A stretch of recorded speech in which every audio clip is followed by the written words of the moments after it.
کوئی بھی بھائی سیدھا ایک آدمی کھڑا ہوگا، آپ یہاں پر رکھے گا تو کہاں آ رہا ہے؟ سینے پر آ رہا ہے۔ فطرت یہی کہہ رہی، عقل یہی کہہ رہی، حدیث یہی کہہ رہی ہے، نقل عقل یہی کہہ رہی ہے کہ جب اس کے اوپر ہاتھ رکھے گا، بازو پکڑے گا، تو پھر ایسی صورت میں آٹومیٹکلی ہاتھ سینے پر آ جائے گا۔ اگر رس یہاں بھی رکھتا ہے، اسے پکڑتا ہے، زیادہ سے زیادہ نیچے کرے تو کہاں جائے گا؟ لیکن حدیث میں نے آپ کو سنا تھا، حدیث سنا تھی، نیچے ذرا تک کرے گا تو کہاں تک جائے گا؟ اور یہ نیچے کرے گا تو کہیں بھی جا سکتا ہے نا؟ یہاں پکڑے تو کہیں بھی جا سکتا ہے۔ اللہ والا ہے۔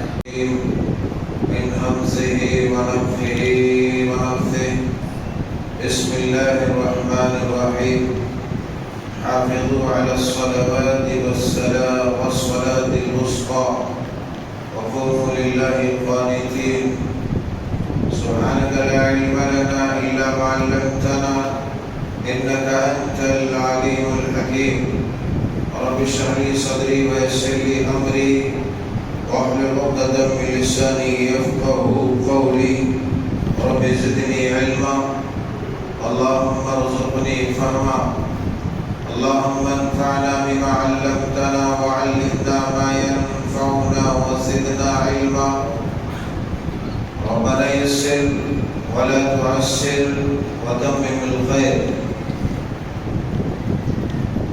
اللهم وحده لا شريك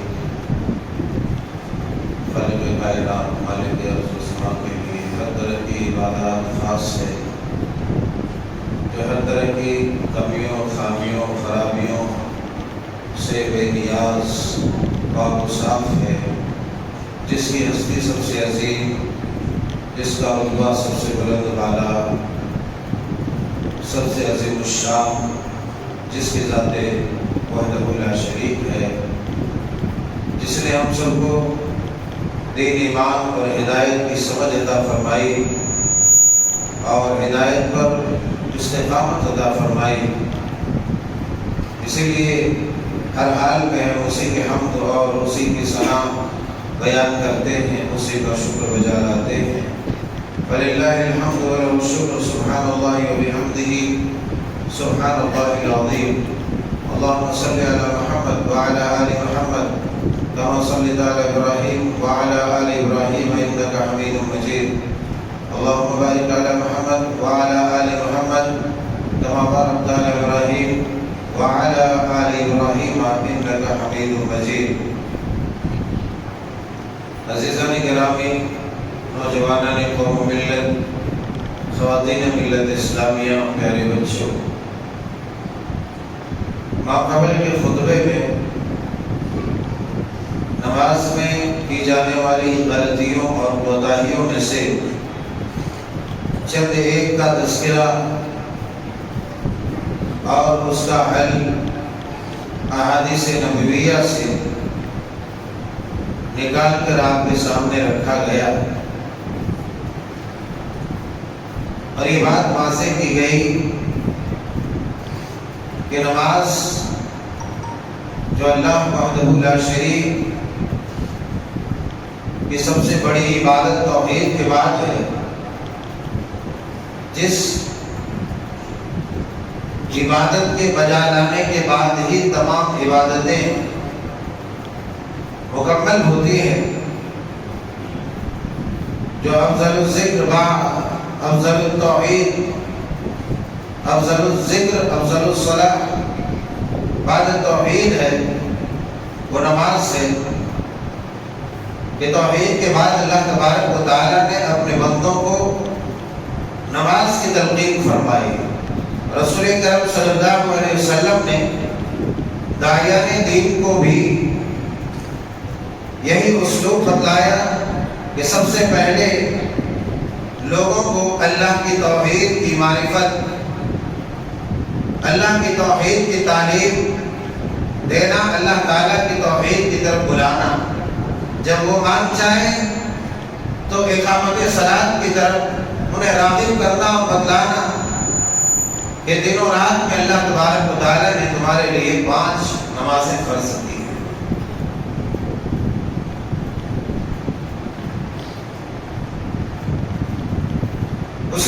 قسیم عبادت میں ہونے والی کوتاہیوں میں سے ایک کوتاہی، ایک غلطی جو بعض دفعہ جان بوجھ کر اور بعض دفعہ غفلت کی وجہ سے اور بعض دفعہ لا علمی کے بنا پر اکثر و بیشتر لوگ کرتے ہیں، کرتے تھے، اس کا میں نے تذکرہ فرمایا تھا۔ صحیح بخاری شریف کی مختلف و متعدد روایات اور دیگر سنن کی کتابوں سے یہ بات واضح کی تھی کہ تکبیر تحریمہ کے ساتھ جو ہاتھ بلند کیا جاتا ہے کہ وہ کہاں تک بلند کیا جاتا ہے اور کہاں تک بلند کیا جانا چاہیے۔ تکبیر تحریمہ کے ساتھ آپ کو بتایا گیا تھا کہ جس طریقے سے لوگ رفع الیدین کرنے میں ڈنڈیاں مارتے ہیں اس کی اصلاح کی گئی تھی کہ رفع الیدین جو نماز میں ہاتھ اٹھایا جاتا ہے اللہ اکبر کے ساتھ، سمیع اللہ لمن حمیدہ کے ساتھ، اسی طریقے سے تیسری رکعت کے لیے اٹھتے ہوئے، تو یہ اصل کہاں تک ہونا چاہیے یہ بات واضح کی گئی تھی۔ اور یہ رفع الیدین کا جہاں تک تعلق ہے، میں نے یہ بھی واضح کیا تھا کہ نبی کریم صلی اللہ علیہ وسلم نے اپنی پوری زندگی نمازوں میں رفع الیدین کیا۔ جو لوگ رفع الیدین ہاتھ نہ اٹھانے کے قائل ہیں، وہ جن روایتوں کا سہارا لیتے ہیں وہ انتہائی صحیح قسم کی روایات جو صحیح نہیں ہے اس کا سہارا لے کر کے اپنے اپنے فقہی امام کی تقلید میں ہاتھوں کو اٹھانا چھوڑتے ہیں، یا ہاتھوں کو نماز میں اٹھانا، رفع الیدین کرنا اسے منسوخ سمجھتے ہیں۔ میں نے وہ روایتیں رکھی جس سے یہ بات واضح ہوئی کہ نبی کریم صلی اللہ علیہ وسلم اپنی آخری سانسیں تک جو نمازیں پڑھتے رہے آپ رفع الیدین کرتے رہے۔ رفع الیدین 4 مقامات پر میں نے واضح کیا تھا اور یہ بتایا تھا کہ رفع الیدین ہاتھ کا اٹھایا جانا اس کی حد کان کی لو یا کندھے تک ہے، حد و من کی بھائی کندھے تک یا کان کی لو تک۔ میں نے یہ بھی بتلایا تھا جو ایسے اٹھاتے ہیں، بعض لوگ ایسے کرتے ہیں، یہ سب کے سب غلط ہے، یہ سب کے سب غلط ہے۔ حضرت عبداللہ ابن عمر کی صحیح بخاری کی حدیث میں نے سنا دی تھی آپ کو کہ ہاتھ اٹھانا کان کے لو تک، اس کے برابر، اس کے لیول میں، یا پھر کندھے تک، اس کے آگے پیچھے دائیں بائیں سب غلط ہے، سب غلط۔ کوئی کرتا ہو، بڑا ہو، چھوٹا ہو، بوڑھا ہو، جوان ہو، مرد ہو، عورت ہو، عالم ہو، غیر عالم ہو، فقیر ہو، مفتی ہو، کچھ بھی رہے، اس سے کوئی گفتگو نہیں، حدیث کے خلاف ہوتا ہے۔ پیٹ تک اٹھاؤ، کمر تک اٹھاؤ، نہ اٹھاؤ، سب غلط۔ یہ میں نے واضح کیا تھا۔ جبکہ امام بخاری رحمۃ اللہ علیہ جزء رفع الیدین کے تعلق سے باقاعدہ ایک رسالہ ابتدائی مرتب کر دیا ہے، اور اس میں امام حسن رحمۃ اللہ علیہ، امام حمید بن ہلال رحمۃ اللہ علیہ کے حوالے سے آپ نے حکایت بیان فرمائی کہ ان الصحابہ كانوا يفعلون ذلك، کہ جتنے بھی صحابہ تھے تمام صحابہ رفع الیدین کیا کرتے تھے۔ رحمۃ اللہ علیہ کا ایک قول ہے کہ جتنی حدیثیں آج تک روایت کی گئی، میں نہیں سمجھتا ہوں کہ جس قدر کثرت سے رفع الیدین کی حدیثیں روایت کی گئی ہیں اتنی کثرت سے کوئی اور روایت بیان کی گئی،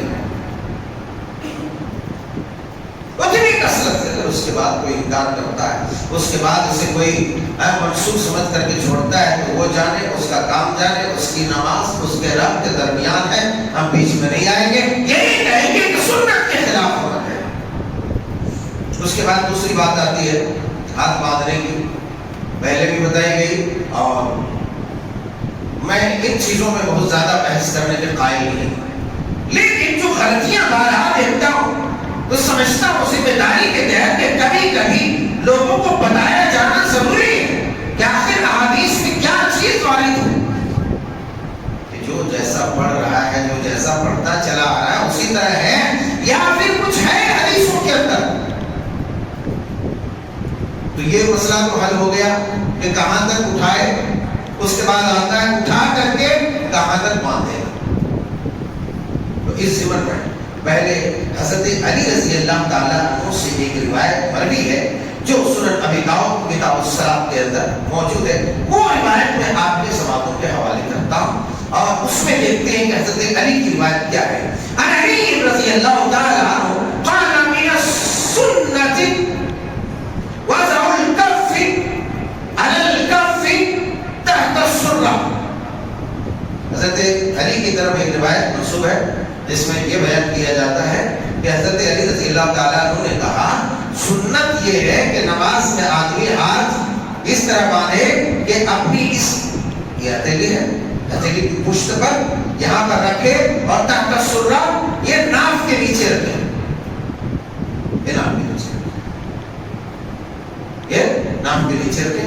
حضرت علی رضی اللہ تعالیٰ عنہ کی طرف یہ روایت منسوب کی جاتی ہے، مگر اس میں ایک راوی عبد الرحمن بن اسحاق کوفی، عبد الرحمن بن اسحاق کوفی یہ ضعیف ہے، جس کے ضعف ہونے کے بارے میں اماموں کا اتفاق ہے۔ خود امام ابو داؤد نے اس روایت کو نقل کرتے ہوئے اس روایت کے ضمن میں تبصرہ کرتے ہیں کہ بالاتفاق یہ عبد الرحمن بن اسحاق الکوفی یہ ضعیف ہے، اور کسی بھی محدث نے اس روایت کو صحیح نہیں کہا ہے۔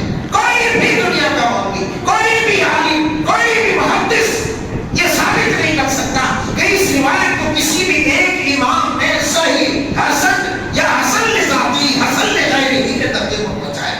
کوئی بھی نہیں بتا سکتا، کوئی بھی یہ پیش نہیں کر سکتا کہ یہ جو روایت ناف کے نیچے ہاتھ باندھنے کی ہے، دنیا کا کوئی بھی عالم، کسی بھی امام کا قول، کسی بھی امام کا تبصرہ، کسی بھی محدث کا تبصرہ، کسی بھی محدث کا قول یہ نہیں دکھا سکتا کہ یہ روایت صحیح ہے، بلکہ بالاتفاق اس روایت کو ضعیف قرار دیا گیا ہے۔ اب جب ضعیف ہو چکی ہے روایت، اس کی سند میں گڑبڑی ہے، یہ روایت صحیح سند کے ساتھ حضرت علی رضی اللہ تعالی عنہ تک نہیں پہنچتی ہے، تو ایسی صورت میں اس پر عمل کرنا سنت کے خلاف ورزی ہے، سنت کے خلاف ورزی ہے، سنت کے خلاف ورزی ہے۔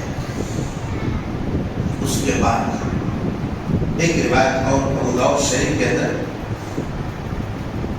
حضرت طاؤس جو ایک تابعی ہے وہ ڈائریکٹ بیان کرتے ہیں، چونکہ انہوں نے بیچ میں کسی کا نام نہیں لیا، ڈائریکٹ نبی کریم صلی اللہ علیہ وسلم سے حدیث بیان کر دی۔ جب اس ایسی بات ہے تابعی کی ملاقات نبی سے نہیں، اس لیے تو تابعی، تو اس وجہ سے یہ کہا گیا کہ یہ روایت مرسل ہے، اور مرسل کہتے ہیں کہ کوئی بھی امام، کوئی محدث، کوئی تابعی ڈائریکٹ یہ کہے کہ قال رسول اللہ صلی اللہ علیہ وسلم، کہ نبی صلی اللہ علیہ وسلم نے ارشاد فرمایا، بیچ میں کسی کا تذکرہ نہ کرے، کسی صحابی کا تذکرہ نہ کرے۔ تو حضرت طاؤس جو ابو داؤد شریف کتاب الصلاۃ کے اندر حدیث ہے وہ یہ ہے کہ عن طاؤس قال كان رسول اللہ صلی اللہ علیہ وسلم يضع يده اليمنى على اليسرى ثم يشد بينهما على صدره۔ یہ ابو داؤد شریف کتاب الصلاۃ کی حدیث ہے۔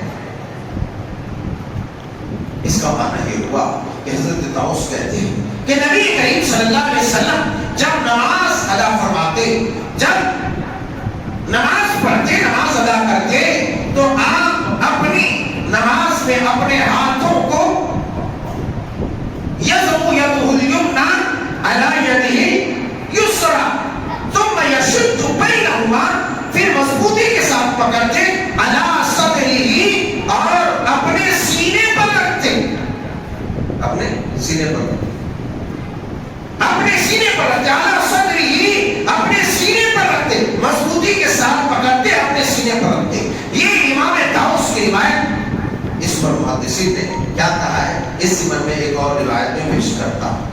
اللہ والوں جگہ سامنے لے کے آ جاؤ، آپ لوگ سامنے بیٹھ جاؤ، مجھے آپ لوگ بہت ڈسٹرب کرتے ہیں، اس کے لیے بہت بہت شکریہ آپ لوگوں کا، بار بار ڈسٹرب کرتے ہیں، ہر جمعہ کو ڈسٹرب کرتے ہیں، یہ صحیح نہیں ہے۔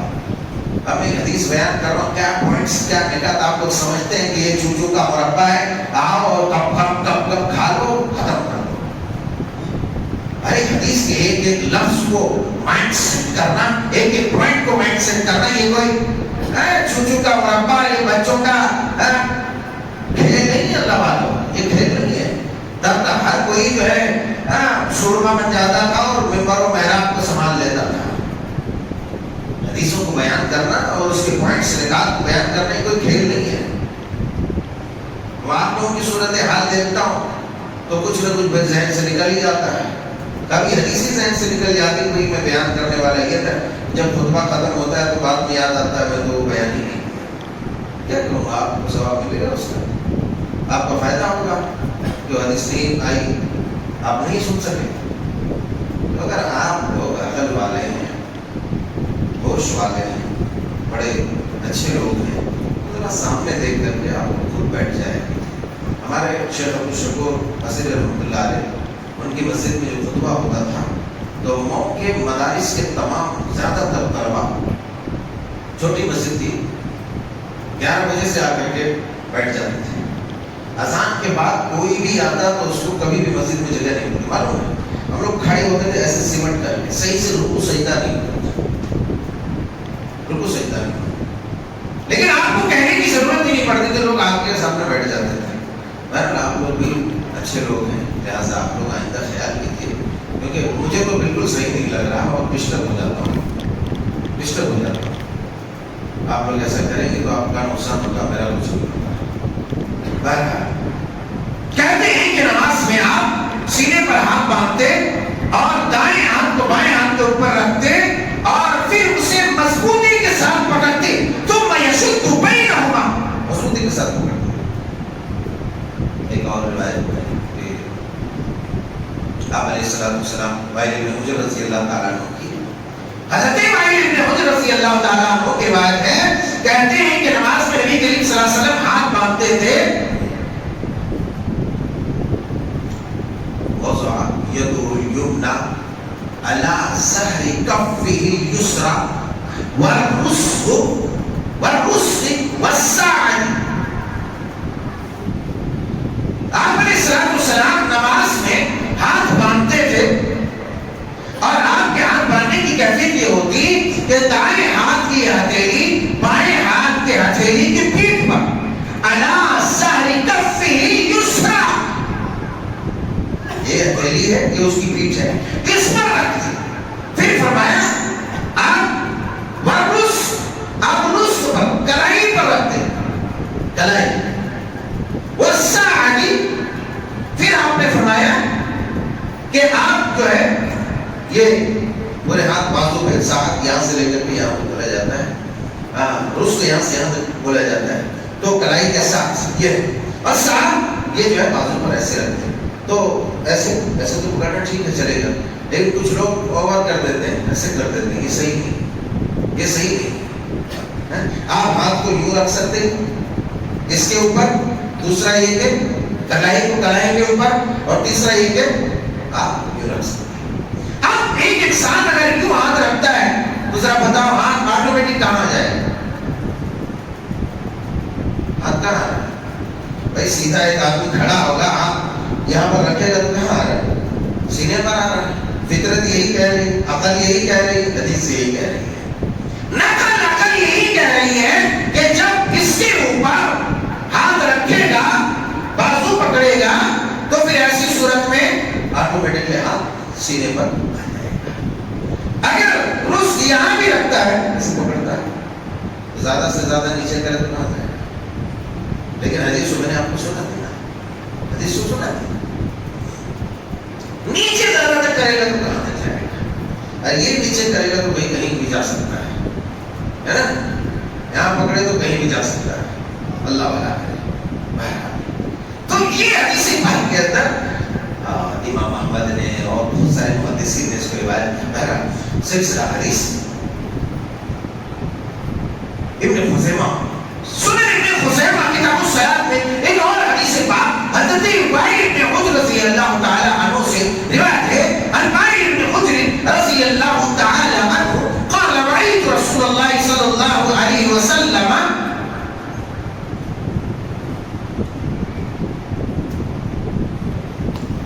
وضع يده اليمنى اليسرى على صدره کہ آپ نماز میں ہوتے اور نماز میں ہاتھ باندھتے، آپ کا دائیں ہاتھ بائیں ہاتھ کے اوپر ہوتا اور آپ کا یہ دونوں ہاتھ سینے پر ہوتا۔ اس روایت میں ایک راوی محمد بن اسماعیل ہے جس پر امام البانی نے کلام کرتے ہوئے کہا ہے کہ یہ سوء الحفظ تھا، مطلب ان کا حافظہ اتنا مضبوط نہیں تھا، لیکن اس حدیث پاک کی تصحیح کے لیے یہ کافی ہے کہ دوسری صحیح سندوں کے ساتھ صحیح طرق سے اور ہاتھ سینے پر ہاتھ باندھنے والی روایت موجود ہے، جس کے بنا پر یہ حضرت طاؤس والی جو روایت میں نے پہلے پیش کی اور اب یہ روایت ایک روایت اور میں نے جو ابھی بیان کی، یہ تمام روایتوں سے یہ خلاصہ ہوتا ہے کہ آدمی ہاتھ نماز میں سینے کے اوپر باندھے اور ہاتھ سینے پر رکھنے کی جو تین کیفیت ابھی میں نے آپ کے سامنے رکھی، یہ تینوں کیفیت موجود ہے، اس انداز میں رکھ سکتا ہے۔ کہاں پر رکھے؟ سینے پر رکھے۔ پیٹ پر رکھنے کے ائمہ کے اقوال ہیں، ائمہ کے اقوال ہیں، تو اقوال پر تو ہمیں جانا نہیں ہے، اور یہ روایتیں جو میں نے ابھی پیش کی، اس کی تصحیح کرتے ہوئے تحسین کرتے ہوئے ائمہ نے صحیح قرار دیا اور راجح قول یہ قرار دیا کہ سینے پر ہاتھ باندھنا ہی سنت ہے، سینے پر ہاتھ باندھنا ہی سنت ہے۔ اس لیے کہ حضرت علی سے جو روایت آتی ہے، اس روایت کو صاف طور پر بالاتفاق علماء نے محدثین نے اس کو صحیح قرار دیا۔ لہذا جب صحیح حدیثیں موجود ہیں تو صحیح کے مقابل میں اگر کوئی صحیح پر عمل کرتا ہے تو اس کا عمل بھی اسی ضعف کا شکار ہوگا، اور کتنا قبول ہوگا اللہ جانے، مالک جانے، ہم بھی چکے ہیں۔ ایک تو یہ ہے، ایک اور مسئلہ ہے جس میں عام طور پر اکثر لوگ غلطیاں کرتے ہیں۔ اس کے بعد ہے ایک مسئلہ جو میں نے پوری غلطیاں نہیں بتائی، موٹی موٹی غلطیاں جو جانتے ہوئے بھی کرتے ہیں اور نہ جانتے ہوئے بھی، تو یہ دو موٹی موٹی باتیں ہم نے آپ کے سامنے رکھی، روایتیں رکھی۔ آج کے ڈیجیٹل دنیا، گلوبل دنیا، ایک کلپ کے نیچے سارا جہاں موجود ہے، آپ دیکھیں حدیثوں کو بھی ڈھونڈ رہے ہیں، ہر زبان میں حدیثوں کا ترجمہ آیا ہے۔ تحقیق ہے، میں نے ایک لفظ کہا تھا اس سے پہلے جو خطبے میں کہ اسلام 360 جو بہت فیمس اور مشہور ایپ ہے، آپ کو اس میں بھی مل جائے، لیکن میں یہاں پر ایک بات اور مینشن کروں گا، اسلام 360 میں کچھ ایسے ملحدانہ نظریات کے لوگوں کی تفاسیر موجود ہیں، آپ ان کی تفسیروں پر توجہ نہ دیں۔ ہاں اگر آپ اس سے رجوع کرتے ہیں، آپ حدیثوں کو دیکھنا چاہتے ہیں، تو الحمدللہ جہاں تک میں نے دیکھا اس میں حدیثوں کے معاملے میں خیانت سے تو کام نہیں لیا ہے۔ لہٰذا کم از کم اتنا چیک کرنے کے لیے کیا واقعی حدیثیں موجود ہیں کہ نہیں ہے، آپ وہاں پر دیکھ سکتے ہیں، جس زبان میں آپ چاہیں وہاں سرچ کر سکتے ہیں، لیکن تفاسیر کی طرف نہ جائیں، اس لیے کہ کچھ غلط نظریات، غلط عقیدے کے لوگوں کی تفاسیر اس میں موجود ہیں۔ آپ اگر ان کے تفسیرات اور ان کے تخیلات کا جو ذہنی مفت جو ہے اور اس نے وہاں تحریر کیا ہے، اس سے نہیں آپ بہت نہ جائیں۔ ایک تیسری غلطی آپ کے سامنے میں رکھوں کہ تشہد میں بیٹھتے ہوئے حضرت عبداللہ بن عمر رضی اللہ تعالیٰ عنہ بیان فرماتے ہیں، صحیح مسلم شریف میں بھی اور اسی طریقے سے ابو داؤد میں بھی، مسند احمد میں بھی اور کئی کتابوں میں یہ حدیثیں مروی ہیں کہ ہم تشہد میں بیٹھتے ہیں، تشہد میں بیٹھتے ہیں تو ہماری کیفیت کیا ہوتی؟ ہم ایسے ہی ڈائریکٹ رکھتے ہیں۔ تحیات للہ میں بیٹھتے ہیں، بہتوں کو تشہد معلوم نہیں، تورک معلوم نہیں، اس لیے میں صاف صاف بولتا ہوں، تحیات للہ پڑھنے کے لیے بیٹھتے ہیں تو ہاتھ ایسے رکھتے ہیں، دونوں بازو پہ، دونوں گھٹنوں پہ ہاتھ ایسے رکھتے ہیں۔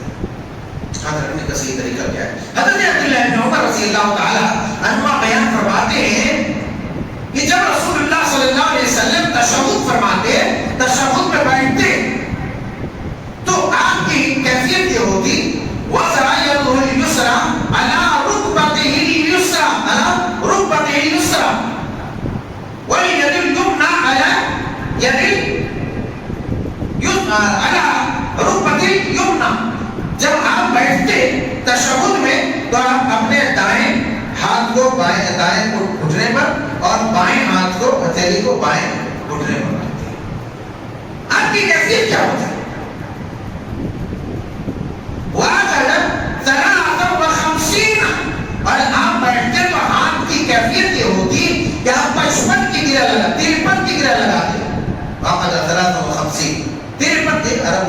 تیرے پن کی گرہ یا اشارے اس انداز میں کرتے تھے. یوں بھی کیا جا سکتا ہے, یوں بھی کیا جا سکتا ہے, یوں بھی کیا جا سکتا ہے, یوں ایسا رکھا جا سکتا ہے, ایسا بھی رکھا جا سکتا ہے, ایسا بھی رکھا جا سکتا ہے. کیسا؟ ایک شکل, دوسری شکل, تیسری شکل, ایسا بھی. یہ 3 طریقے سے آدمی رکھ سکتا ہے.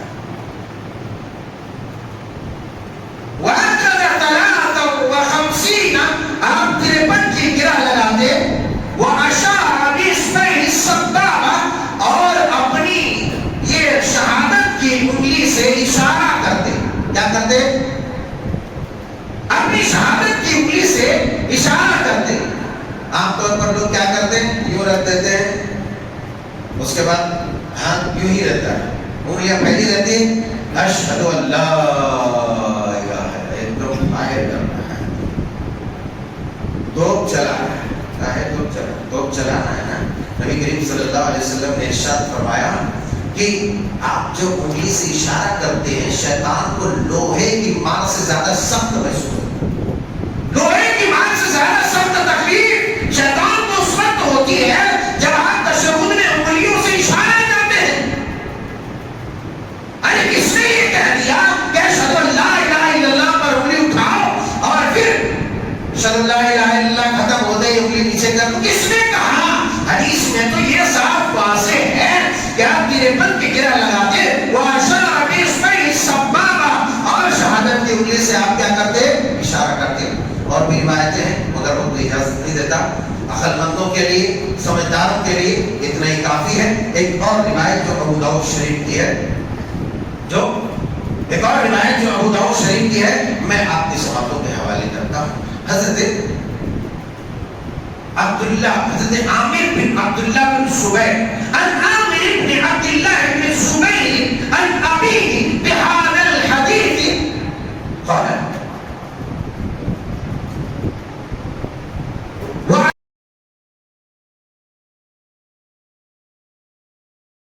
آپ نے بیان فرمایا کہ اللہ کے رسول صلی اللہ علیہ وسلم کی نماز میں کیفیت یہ تھی کہ حضرت عامر بن عبداللہ بن زبیر کہتے ہیں کہ جب آپ تشہد میں بیٹھتے تو آپ کی نظر, کیا کرتے ہیں, نظر ہر وقت سجدے کی جگہ نظر رکھنے کے نہیں, ہر وقت سجدے کی جگہ نظر رکھنے کے نہیں ہے, ہر جگہ ہر وقت نہیں, بلکہ جب آپ تشہد میں بیٹھتے ہیں تو آپ کی نظر آپ کی اس انگلی پر رہے, اشارے پر, آپ کے اشارے پر رہے. امام ابو داؤد نے کتاب الصلاۃ کے اندر یہ حدیث روایت بیان کیا کہ آپ کی نظر اس اشارے پر رہے. بعض لوگ سجدے میں رکوع میں جاتے ہیں تو ہم پیر کے پاس دیکھتے ہیں, پیر کے پاس نہیں تو سامنے دیکھتے, جہاں تک دیکھ سکتے ہیں سامنے سجدے کی طرف. مگر جب تشہد میں بیٹھتے ہیں تو اس پر آپ کی نگاہ ہے. یہ حدیث ہے جی, میں نے آپ کے سامنے رکھی. 2 غلطیوں کا اور سرسری طور پر میں ذکر کرتے ہوئے آپ سے بات کر رہا ہوں. ایک اور بخاری کی روایت تھی جو میں چھوڑ دی چونکہ وقت نہیں ہے. بخاری کی روایت کیا تھی جس میں یہ بیان کیا گیا تھا کہ ہاتھ آدمی, لوگوں کو حکم دیا جاتا تھا کہ ہاتھ کہاں باندھے اور کہاں رکھے. تو ہاتھ اس طریقے سے بخاری کی روایت میں ہے کہ دائیں ہاتھ کو بائیں ہاتھ کے اوپر رکھے, بازو کے اوپر رکھے. تو ظاہر سی بات ہے, میں نے پہلے بھی دوسری روایتوں کے ساتھ وضاحت کی تھی, میں نے اس کو چھوڑ دیا چونکہ وقت نہیں تھا. یہ اشارے والی بات اور تشہد میں انگلی کہاں رکھے یہ بھی بہت اہم بات ہے. لوگ اسے نہیں مانتے بلکہ اس کا مذاق اڑاتے ہیں کہ یہ مکھی اڑاتے ہیں یہ لوگ نماز میں. بعض لوگ یہ کہتے ہیں کہ ان کی انگلیاں توڑ دی جائیں. لہٰذا بعض اگر آپ دوسرے احباب کی مسجدوں میں جائیں گے تو بہت سارے معترض لوگ اعتراض کرنے والے آپ کو مل جائیں گے کہ کیا ایسے ایسے کرتے رہتے ہیں. اور والدین کے بارے میں تو آپ کو معلوم ہے کیسے کیسے افعال کرے ہیں. میرے والدین لوگ اس لیے کرتے تھے پہلے اسلام میں کہ لوگ یہاں بت لا کر کے رکھتے تھے. پاگلوں کی جماعت, اس کی تو پہلے کہیں دلیل ہی نہیں ہے. اور کون مسلمان صحابہ کے بارے میں کوئی یہ کہے کہ یہاں بت دبا کر کے رکھتے ہیں؟ اسی لیے نبی کریم صلی اللہ علیہ وسلم نے کہا کہ سمیع اللہ علیہ حمیدہ کہو, اللہ اکبر کہو تو بت گر جائے گا. ایسی کوئی بکواس نہیں حدیث کے اندر ہے. تو یہ سب غلط باتیں ہیں. یہ حدیثوں کا مذاق اڑانا ہے, نہیں کرنا ہے تمہیں عمل مت کرو, لیکن حدیثوں کا اس انداز میں مذاق نہ اڑاؤ کہ اللہ ناراض ہو جائے اور رسول اللہ کی حدیثوں کا مذاق ہو جائے. انگلی اٹھانا سنت ہے, ہر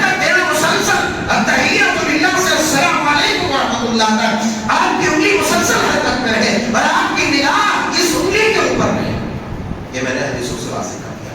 نماز میں ایک اور تو نماز اور غیر نماز دونوں میں ہے کہ بہت سارے احباب جو ہے ٹخنے سے نیچے کپڑا رکھتے ہوئے نماز پڑھتے رہتے. ہاں اللہ کے رسول صحیح مسلم شریف کتاب اللباس والزینہ میں پوری حدیثیں بھری ہوئی ہیں. ابھی سلسلہ حدیث وہی چل رہی ہے دنوں سے میں پڑھا رہا ہوں. آپ نے صلی اللہ علیہ وسلم نے فرمایا ان اللہ لا ينظر من جر ثوبه من خيلا کہ اللہ تعالیٰ اس آدمی کی طرف نگاہ رحمت سے نہیں دیکھتا ہے جو آدمی ٹخنے سے نیچے پاجامہ ازار لنگی تہبند لٹکاتا ہے، بلکہ دوسری روایت بخاری کی روایت ہے کہ اس کا وہ حصہ جہنم میں ہوگا. اگر اس طرح حرام عمل آپ کریں گے اور آپ نماز پڑھیں گے تو آپ کی نماز پر کیا اثر پڑے گا؟ آپ کی نماز پر کیا اثر پڑے گا؟ بہت برا اثر پڑے گا. لہذا ہمیں ضرورت اس بات کی ہے کہ اپنے نماز کی حفاظت کریں. اور صرف نماز میں اس کی وجہ سے بعض لوگ سمجھ جاتے ہیں کہ صرف نماز ہی میں پاجامہ لنگی ٹکنے سے اوپر رکھنے کا نہیں. اللہ والا ہمیشہ اس لیے کہ بال اتفاق ٹکنے سے نیچے کرتا پاجامہ لنگی جینس کچھ بھی رہے بال اتفاق حرام ہے. اور اگر کوئی تکبر کی وجہ سے لٹکاتا ہے تو وہ شدید قسم کا حرام ہے، بلکہ اللہ تبارک و تعالیٰ کا فی الفور عذاب بھی اس پر نازل ہو سکتا ہے. ایسی روایتیں حدیثوں کے اندر موجود ہے. ایک بات اہم بات یہ تھی جس کی طرف مجھے اشارہ کرنا تھا. اس لیے ہمیں ضرورت اس بات کی ہے نمازوں کی حفاظت کریں. حافظوا علی الصلوات والصلاۃ الوسطی وقوموا للہ قانتین. اے لوگوں اپنی نمازوں کی حفاظت کرو، بالخصوص عصر کی نماز ہے، فجر کی نماز ہے، بالخصوص ان نمازوں کی مگر تمام نمازیں آپ کو ادا کرنی ہے. کہیں ایسا نہ ہو کہ آپ کی نمازیں ضائع ہو، آپ کی دنیا برباد ہو، آپ کا ایمان برباد ہو، آپ کی آخرت برباد ہو. بہرحال باتیں اور کئی تھی، وقت اجازت نہیں دیتا. سمجھنے کے لیے اتنی باتیں کافی ہے ہم سب کے لیے کہ نمازوں میں ہم بہت ساری غلطیاں کر رہے ہیں، جن غلطیوں کا ازالہ ضروری ہے کرنا تاکہ ہماری نمازوں میں اللہ تبارک و تعالیٰ ہمیں جو اجر دیتا ہے اس میں کسی طرح کی کمی نہیں ہو. انشاءاللہ گاہے بگاہے اس طرح کی جو غلطیاں ہم سے ہوتی ہے آئندہ جو ہے اور اس کی نشاندہی کرنے کی کوشش کی جائے گی. رب تعالیٰ جل شانہ سے دعا ہے کہ مولا کریم ہم تیرے در کے گنہگار بندے ہیں. میرے مولا اے اللہ ہم اس طرح تیری عبادت کی بجا لا سکتے ہیں جس طرح تجھے مطلوب و منصور ہے. اے پروردگار عالم مجھے کما حق کہو عبادت بجا لانے کی توفیق عطا فرما. ہماری عبادتوں کو شرف قبولیت سے نواز. آمین. یا رب العالمین.